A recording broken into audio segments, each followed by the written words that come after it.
الله أكبر الله أكبر الله أكبر الله أكبر. الحمد لله الحمد لله وكفى والصلاة والسلام على سيد الرسل وخاتم الأنبياء. أما بعد فأعوذ بالله من الشيطان الرجيم. بسم الله الرحمن الرحيم. سبح لله ما في السماوات وما في الأرض وهو العزيز الحكيم. هو الذي أخرج الذين كفروا من أهل الكتاب من ديارهم لأول الحشر ما ظننتم أن يخرجوا وظنوا أنهم مانعتهم حصونهم من الله. صدق الله مولانا العظيم. معزز سامعین و ناظرین، سورہ حشر مدنی صورت ہے اور اس کے اندر 24 آیات اور 3 رکوع ہیں. ترتیبی اعتبار سے اس کا نمبر 59 ہے اور نزولی اعتبار سے 101. اس صورت کے پہلے رکوع کے اندر هو الذی اخرج الذین کفروا من اہل کتاب من دیارہم لأول الحشر کے جو الفاظ ہیں، ان الفاظ سے اس سورت کا نام سورہ حشر جو ہے وہ ماخوذ ہے.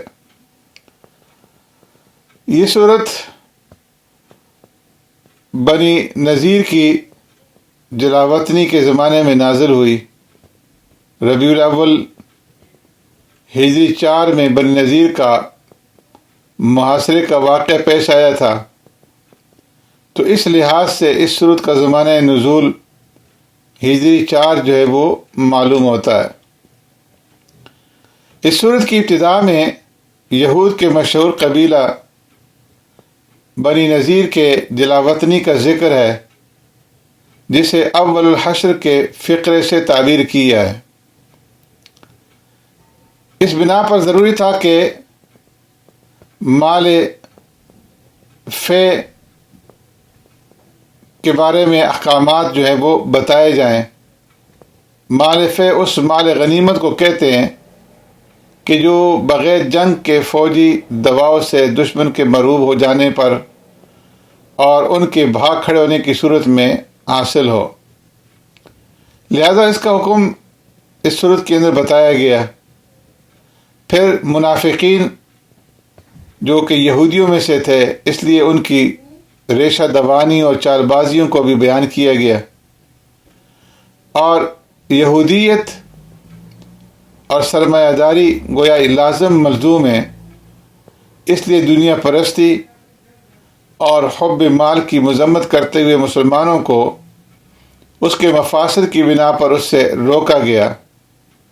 اور آخر میں قرآن کی عظمت بتاتے ہوئے اللہ رب العزت کی چند صفات جو ہیں وہ ذکر فرمائی گئیں.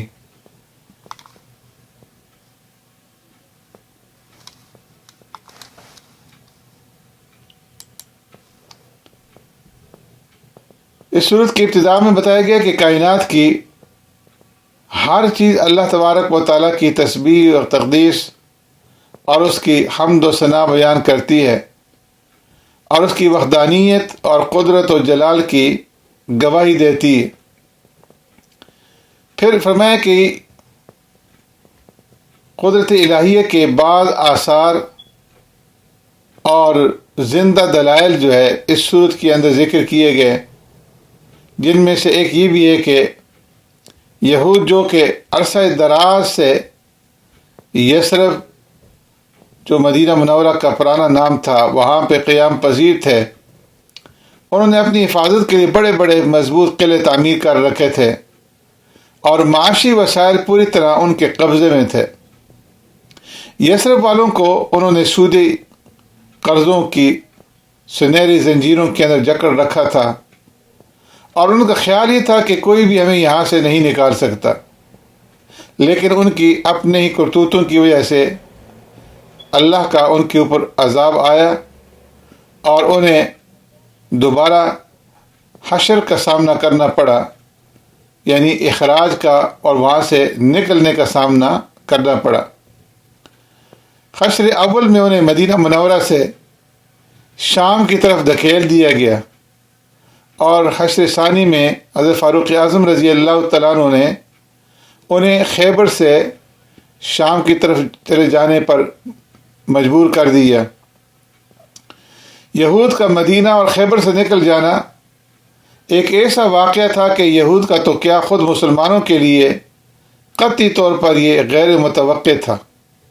ان کی معاشی خوشحالی، دفاعی انتظامات اور مضبوط جماعتی نظم کی وجہ سے کوئی سوچ بھی نہیں سکتا تھا کہ انہیں اس قدر ذلت اور خواری کے ساتھ مدینہ منورہ اور خیبر سے نکلنا پڑے گا۔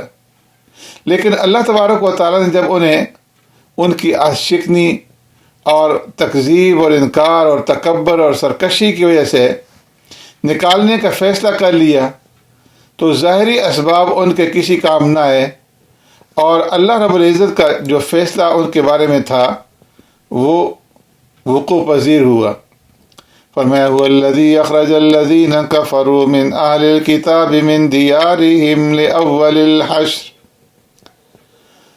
پیارے پیغمبر صلی اللہ علیہ وسلم ہجرت کر کے مدینہ منورہ جب تشریف لے آئے تو آپ نے یہود سے امن کا معاہدہ فرمایا کہ آپس میں لڑائی نہیں کریں گے، اور اگر کسی نے مدینہ پر حملہ کیا تو ہم مل کر کے دفاع کریں گے۔ تو انہوں نے اس معاہدے کو قبول کر لیا۔ پھر پیارے پیغمبر صلی اللہ علیہ وسلم یہود کے ایک قبیلہ بنو نذیر کے پاس شرائط معاہدہ لکھنے کے لیے تشریف لے گئے، تو اس قبیلے والوں نے سازش کی، آپ صلی اللہ علیہ وسلم کو ایک دیوار کے اوٹ میں بٹھایا، اور منصوبہ یہ تھا کہ اوپر سے آپ صلی اللہ علیہ وسلم کے اوپر ایک بڑی چٹان گرا دیں گے۔ اللہ تبارک و تعالیٰ نے پیارے پیغمبر صلی اللہ علیہ وسلم کو ان کے اس منصوبے سے باخبر کر دیا۔ آپ صلی اللہ علیہ وسلم فوراً وہاں سے تشریف لے آئے اور پیغام بھیجا کہ ہمارا معاہدہ ختم ہے، اور پھر آپ صلی اللہ علیہ وسلم نے ان کے لیے مدت مقرر کر دی کہ اس مدت کے اندر تم مدینہ چھوڑ کر کے یہاں سے چلے جاؤ۔ یہود منافقین کے کہنے پر اس مدت کے بعد بھی مدینہ کے اندر موجود رہے، تو پیارے پیغمبر صلی اللہ علیہ وسلم نے صحابہ اکرام کے ساتھ مل کر کے ان کے قلعے کا محاصرہ کیا، اور بالآخر بنو نذیر کو ہتھیار ڈالنے پڑے، اور سوائے ہتھیاروں کے باقی ساز و سامان لے کر کے وہ وہاں سے چلے گئے۔ یہ ان کی اول الحشر پہلی دلاوطنی تھی۔ دوسری مرتبہ سیدنا فاروق اعظم رضی اللہ تعالیٰ عنہ کے دور خلافت میں انہیں جزیرہ عرب سے ہی جلاوطن کر دیا گیا، تو یہ ان کی دنیاوی سزا تھی، اور اخروی سزا جو ہے وہ جہنم کی صورت کے اندر باقی ہے۔ جب یہود کے قبیلہ بنو نذیر کو مدینہ منورہ سے نکال دیا گیا تو بہت سارا مال غنیمت مسلمانوں کے قبضے میں آ گیا۔ جو مال غنیمت قتل و قتال کے بغیر ہاتھ آ جائے اسے اصطلاح میں مال فے کہتے ہیں۔ اس مال فے کے بارے میں حکم دیا گیا کہ اس میں مجاہدین میں سے کسی کا حق نہیں ہے، بلکہ اس کی تقسیم کا اختیار اللہ کے نبی کو ہے، اور وہ اسے فقراء، ضعفاء، مساکین، حاجت مندوں اور قرابت داروں میں تقسیم کریں گے۔ یہاں اگرچہ مسئلہ تو مال فے کی تقسیم کا بیان ہو رہا ہے، لیکن اس کے ضمن میں اسلامی اقتصادیات کا ایک عام فلسفہ بھی اللہ تبارک و تعالیٰ نے بیان فرما دیا، اور وہ یہ کہ اسلام یہ نہیں چاہتا کہ دولت جو ہے چند مالداروں کے ہاتھوں میں گردش کرتی رہے، بلکہ اسلام اس کا ایک طریقہ یہ چاہتا ہے کہ یہ دولت جو ہے پھیلتی رہے، کہ سوسائٹی کا کوئی فرد اور کوئی طبقہ بھی محروم نہ رہے۔ زکوٰۃ، صدقات، میراث اور خمس وغیرہ کی تقسیم میں یہی فکر جو ہے وہ کار فرما ہے۔ اقتصادیات کے اس عظیم فلسفہ کے علاوہ قانون سازی کے منبع اور مصدر کی بھی وضاحت کر دی گئی ہے، اور وہ یہ کہ جو چیز تم کو پیغمبر دیں وہ چیز لے لو، اور جس چیز سے منع کریں اس سے باز رہو۔ ما آتاکم الرسول فخذوہ وما نہاکم عنہ فانتہوا۔ وہ تمام قوانین اور مسائل اور احکام جو رسول اکرم صلی اللہ علیہ وسلم اللہ کی طرف سے لے کر کے آئے، ان کی اتباع فرمایا کہ واجب ہے، خواہ قرآن کی صورت میں ہو یا سنت صحیحہ کی صورت میں۔ کتاب و سنت کو نظر انداز کرتے ہوئے کسی قسم کی قانون سازی یہ جائز نہیں ہے۔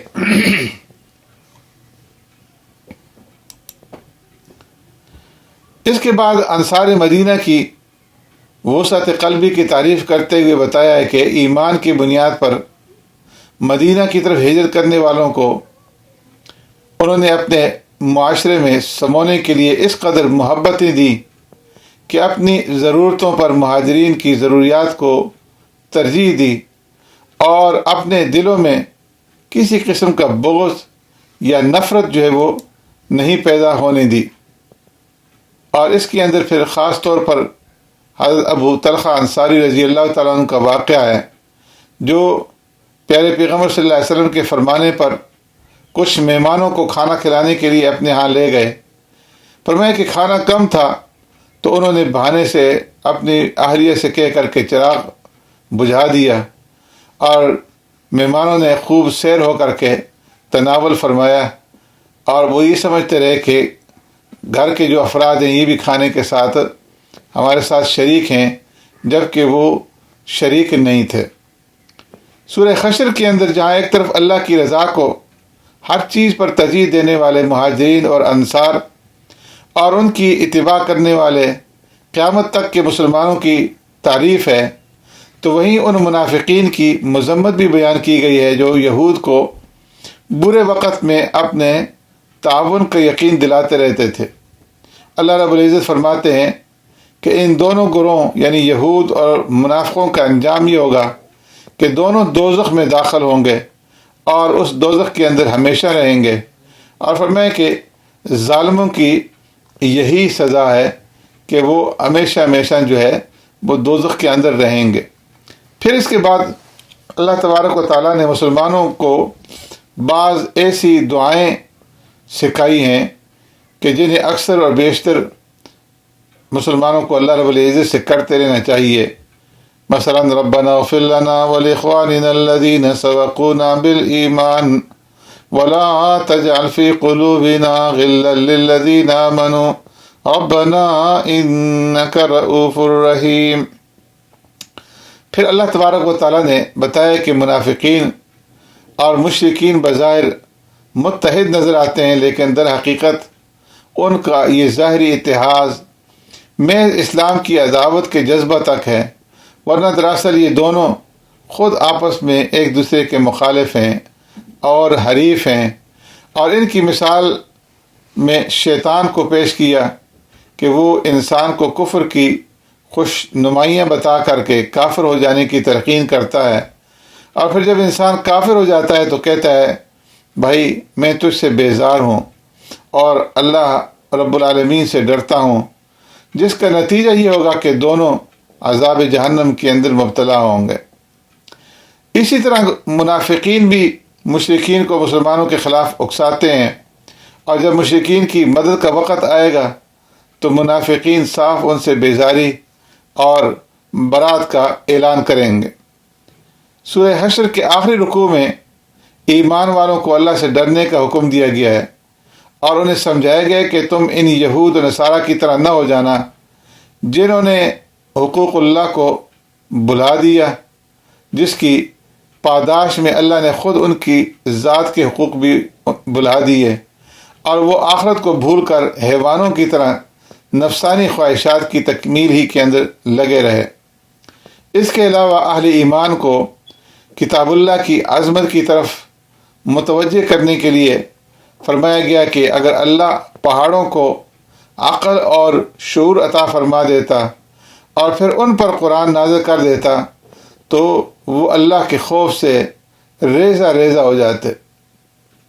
لو انزلنا هذا القرآن على جبل لرأيته خاشعا متصدعا من خشیۃ اللہ.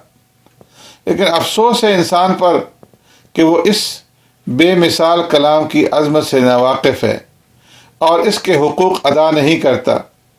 اور سورت کے اختتام پر اسماء حسنہ کے ضمن میں اللہ رب العزت کی عظمت اور کبریائی کا بیان ہے، اور آخر میں وہی الفاظ ہیں جن سے اس سورت کا آغاز ہوا تھا، یعنی یہ کہ جتنی چیزیں آسمانوں اور زمین میں ہیں سب اسی کی تسبیح کرتی ہیں اور وہ غالب حکمت والا ہے. سبحانک اللہم و بحمدک نشہد ان لا الہ الا انت نستغفرک ونتوب الیک.